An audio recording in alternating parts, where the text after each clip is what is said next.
Hello po sa aking YouTube channel. Subscribe na lang po dito po sa Kaaning Vlog. Yan po ang aking YouTube channel.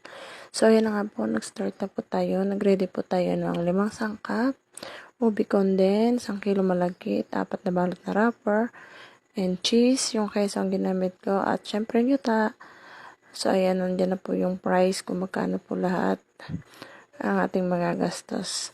So, kahit mahirap at saka talagang kailangan pare-parehas ang sukat. So, tumubo naman tayo kahit papano.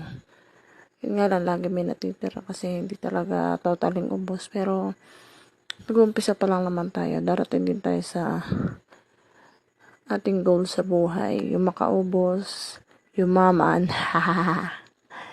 So, ayan, nagbabalot na po tayo. Kailangan laging malinis para safe ang ating paninda.